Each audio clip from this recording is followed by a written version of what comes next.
It's not me here today, it's my umpteenth grandchild out there that I will never know that needs to also have what I'm having today.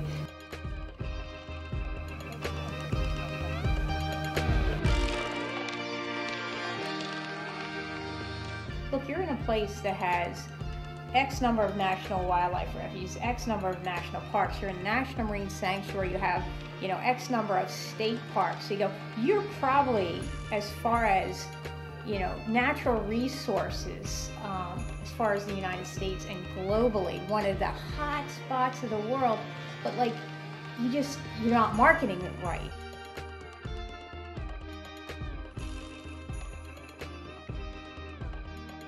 A better idea of just generally the refuge, kind of the environment of the refuge, and then specifically how climate change or climate impacts are impacting this refuge in particular, and how that may impact southern Florida as a whole. What are you doing here?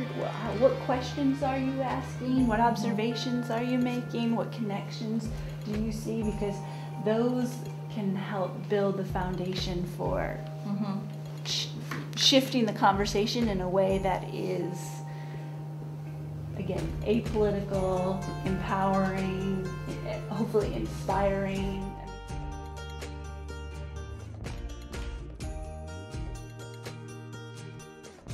Now the sea level is rising, the sky is falling, the sea level is rising. Why are you burning in this habitat type when in a few years a storm may come through and kill it? Well, it's like, well, we don't know that a storm's going to come through, or sea level may rise and it'll be a different community, but we still have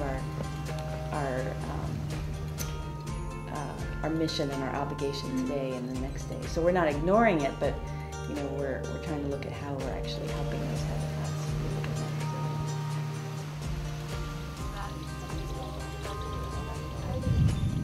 Roughly, I've seen that in America, everything has become so polarized, as Christy mentioned, and specifically around science and faith. And it's like they're mutually exclusive. We have to combat that because they are not mutually exclusive. They can dovetail, and they often do dovetail very nicely. So this false sense of us or them has been created in our country, and we really have to speak to that in order to have any of this be absorbed by the public out there, because if they're believing they're in this camp or this camp and they're not speaking to each other, then the message is out there and it's lost, completely lost. We're not trying to get across that this is the way it is black and white, and there's either wrong answers or right answers, but we're trying to get across to them, we want you to think, okay, give some thought. If I'm telling you the sky is green, how many of you are going to go out and look out the window and check to see, he's lying, okay?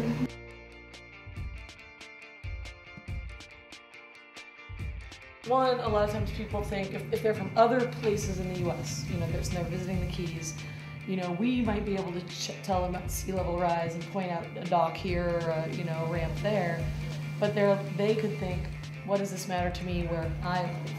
Because I'm not seeing those changes. But I think that there's a lot to say. You can say, if they came to the Keys, it's because they love this place. They're enchanted by it. And you can say, when you go home, you can still help save the Keys. And I think that that's a really powerful message that we could do here. Go back home, and if you switch out your light bulbs, you're helping save this place here. Sometimes they're afraid of the environment, of nature, of mosquitoes, of grass, of fish, of canoeing, camping, they're afraid. They're not necessarily used to being out in the natural environment. The first thing that we want to establish in the environmental education program is a relationship with nature. We've changed our logo, and we've changed, now it's, preserving places and people. And it's about living in the landscape because we can't put the wall between anymore.